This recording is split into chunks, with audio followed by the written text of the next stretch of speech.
Ya, kita buka dan baca basmalah. Bismillahirrahmanirrahim. Assalamualaikum warahmatullahi wabarakatuh.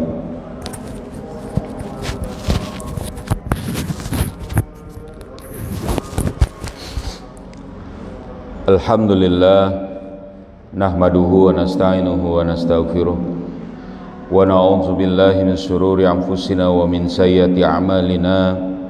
May yahdihillahu fala mudilla lahu wa may yudlil fala hadiyalah. Asyhadu an la ilaha illallah wahdahu la syarikalah wa asyhadu anna Muhammadan abduhu wa rasuluhu la nabiyya ba'da. Allahumma shalli ala sayidina Muhammad wa ala ali sayidina Muhammad.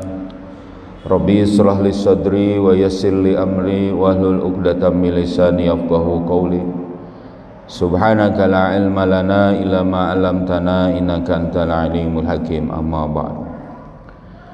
Alhamdulillah, segala puji hanya bagi Allah. Salawat serta salam semoga selalu tercurah kepada junjungan kita Nabi Muhammad sallallahu alaihi wasallam serta keluarganya, sahabatnya dan juga para pemimpin dan juga para pengikutnya. Dan juga para pengikutnya yang setia dengan ajarannya hingga akhir zaman. Kita masuk, alhamdulillah ya, pada pagi hari ini anak-anakku sekalian dan para asatidzah yang dirahmati Allah. Jadi pagi hari ini kita kembali mengkaji buku 60 hadis Sultaniyah. Kita masuk kepada hadis ke-15 tentang kepemimpinan tidak didasarkan pada ras atau kelompok tertentu. Ini sedikit aja, hadisnya pun sedikit tapi ini menjadi penting gitu ya, karena dalam Islam kepemimpinan itu tidak didasarkan pada bangsa tertentu, tidak didasarkan pada kelompok tertentu, tidak, tapi nanti dijelaskan di sini. Hadis ke-15 ini berbunyi, walau istu'mila alaikum abdun habasyiyun yaqudukum bi kitabillahi fasma'u lahu wa ati'u. Jadi dikatakan di sini hadis riwayat Imam An-Nasa'i nomor 4121.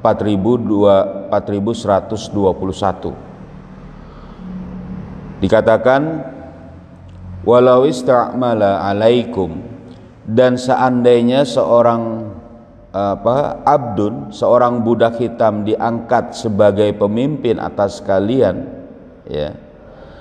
Abdun habasyiyun, jadi seorang budak Habsyi. Nanti dikatakan di sini. Jadi seorang budak dipimpin sekiranya di sini ya, maksudnya di sini seandainya untuk memerintah dengan kitabullah, maka dengarkanlah dan taatilah dia. Hadis ini menjadi penting sebenarnya. Jadi bagi seorang khalifah, kalau dalam negara Islam salah satu syaratnya itu adalah dia harus merdeka. Makanya kata-kata dalam hadis ini adalah sekiranya.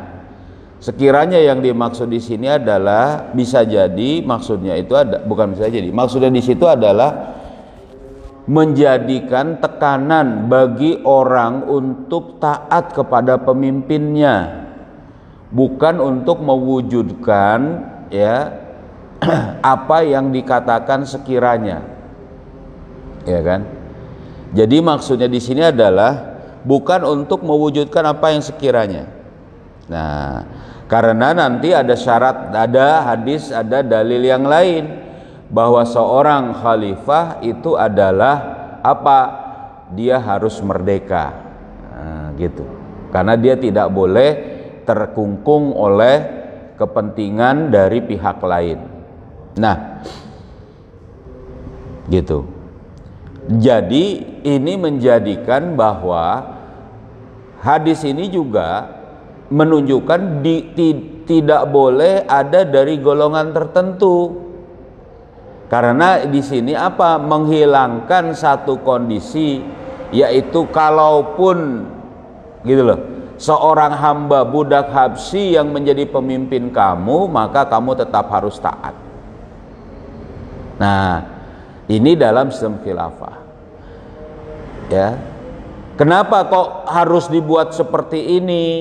Karena semua manusia yang normal, baik laki-laki maupun perempuan, baik dia itu muslim, non muslim, pokoknya semua manusia itu memiliki yang disebut dengan garizatul baqa.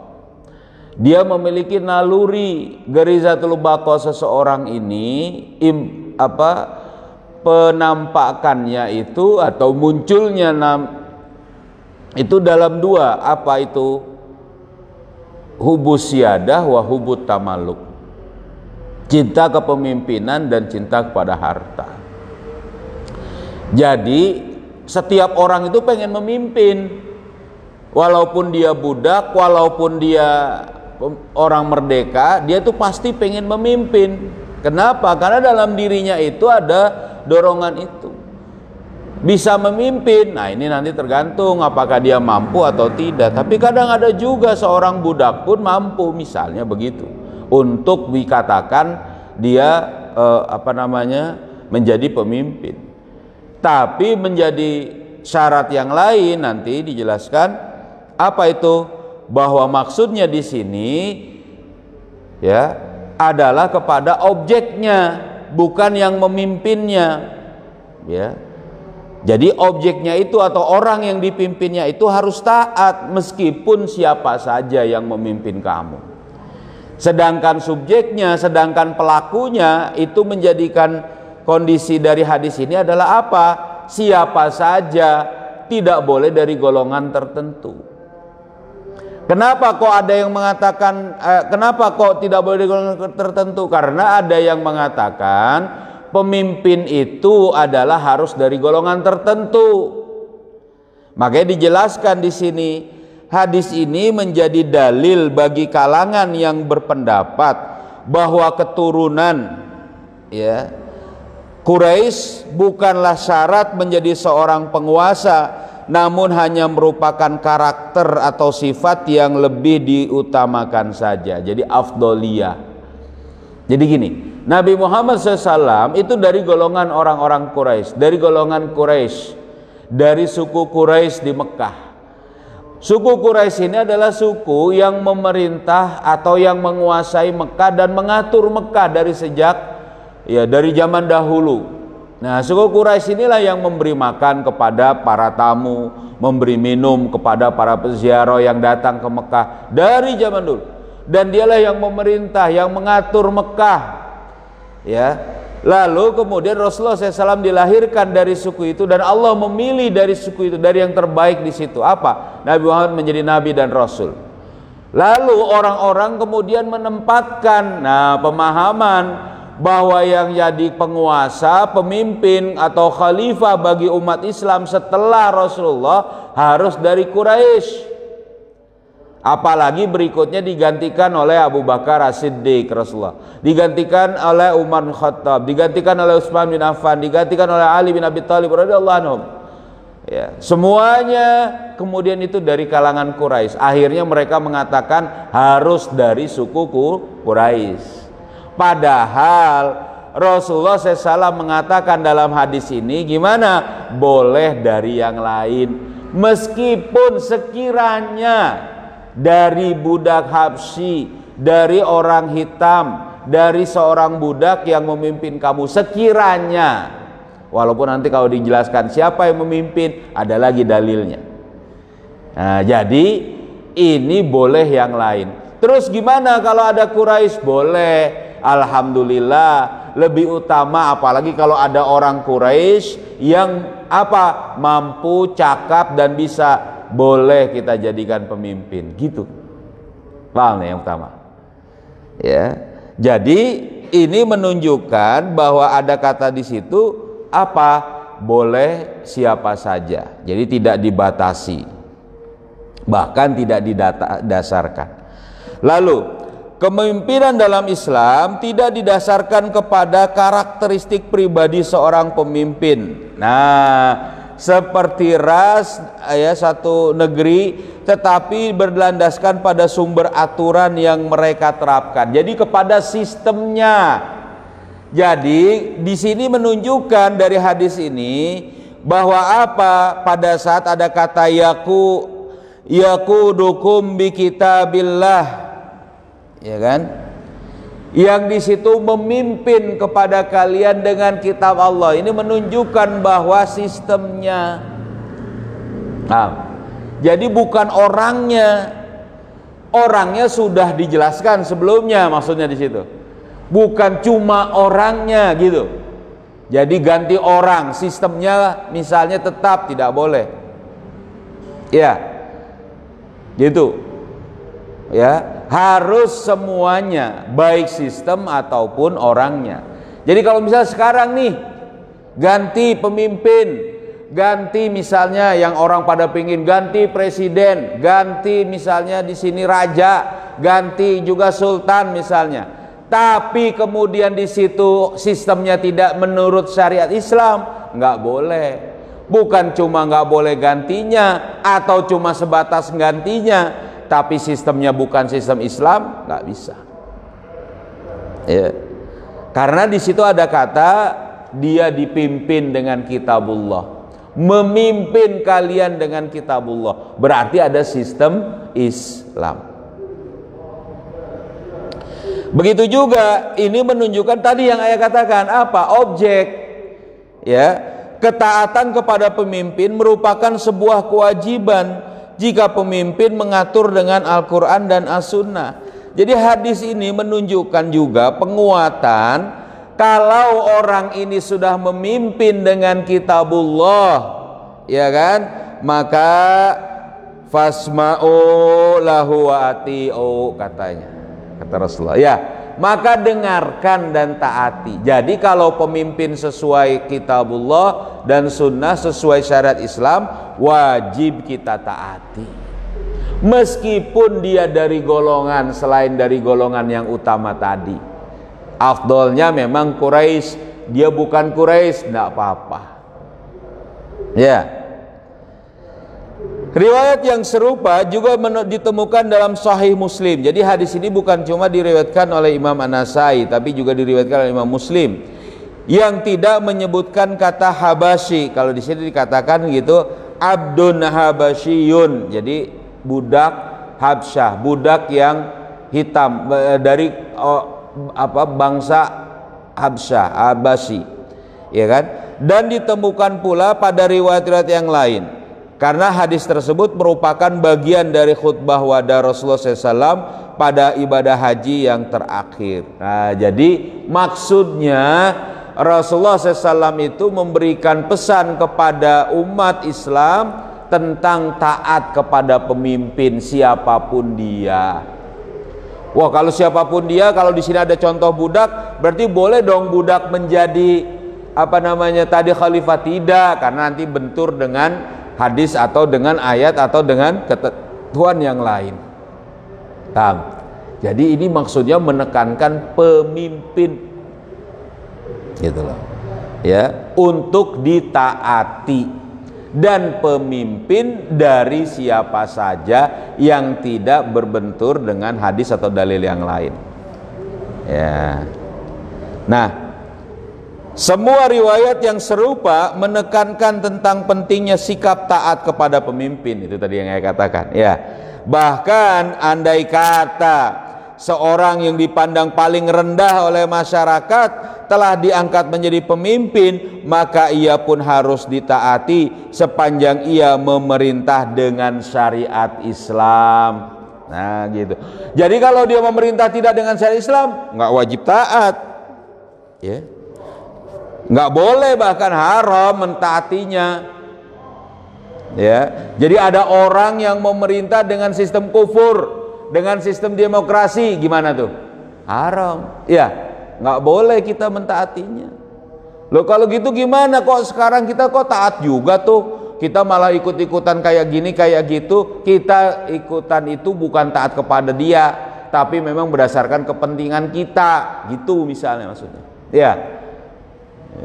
Dan sebenarnya kita nggak boleh taat kepada orang yang tidak taat kepada Allah dan Rasul.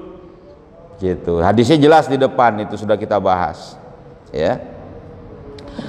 Hal lain yang perlu diperhatikan di sini adalah, ya, pada hadis di atas adalah bahwa sistem pemerintahan Islam bersifat non-rasial. Nah, jadi bukan untuk bangsa tertentu, hanya untuk orang Arab, hanya untuk orang misalnya Afrika, hanya untuk orang Mesir, hanya untuk orang misalnya Jawa saja, hanya untuk orang Sumatera saja, hanya untuk orang Cina saja, hanya untuk orang mana? Ras tertentu misalnya. Tidak, ya. Jadi nggak boleh kepemimpinan itu berdasarkan ras. Hanya untuk orang Turki saya mau nolongin, mau jadi kekhilafahan. Kalau yang jadi khalifahnya orang Turki, nggak boleh. Saya mau memperjuangkan sistem Islam khilafah, kalau khilafahnya orang Indonesia boleh. Nggak bisa begini. Paham? Jadi kenapa? Karena tadi pun sekiranya budak kamu harus taat, padahal budak itu nggak boleh jadi pemimpin. Maksudnya siapa saja, iya. Boleh saya memperjuangkan khilafah, ya kan? Kalau misalnya khalifahnya harus dari orang Jawa, misal gimana tuh? Ya kan? Harus dari orang Sunda. Kenapa? Karena ini empire-nya Sunda, misalnya. Nggak boleh. Nggak begitu, ya. Konsep ini berbeda dengan sistem pemerintahan Barat. Nah, ini nggak sama dengan pemerintahan kapitalisme atau Barat yang diterapkan oleh umat Islam sekarang, yang berlaku hingga sekarang. Bagaimana yang menganggap sebagai suatu hal yang luar biasa bila ada seorang dari kalangan etnis minoritas berhasil meraih kedudukan tertentu di pemerintahan. Jadi kalau misalnya dia memerintah, ya kan, tidak didukung oleh mayoritas, lalu kemudian bukan dari golongan mayoritas, bukan dari kemudian kebanyakan orang di situ, mereka nggak mau, bahkan jadi rusuh. Nih dulu pernah ada dalam satu pemerintahan di Peru, pemimpinnya itu dari golongan dari keturunan Jepang, ya kan, namanya pun masih nama Jepang. Ramai, walaupun sempat memimpin, akhirnya dia di kudeta, katanya begitu, kok nggak salah begitu, ya. Pokoknya banyak nggak ditaati. Itu dalam sistem kapitalis, ya. Akhirnya dia sampai pergi kembali ke Jepang dan kemudian menjadi warga negara Jepang lagi, padahal di sana begitu. Kalau gitu boleh dong, misalnya di Indonesia pernah ada juga pemimpin, ya, bupati kemarin terpilih dari kalangan dari bangsa kebangsaan Amerika misalnya, warga negara Amerika. Ini mah bukan masalah gitu. Ini sistem-sistem yang tidak benar. Ya biarin aja. Kalau dalam Islam nggak boleh.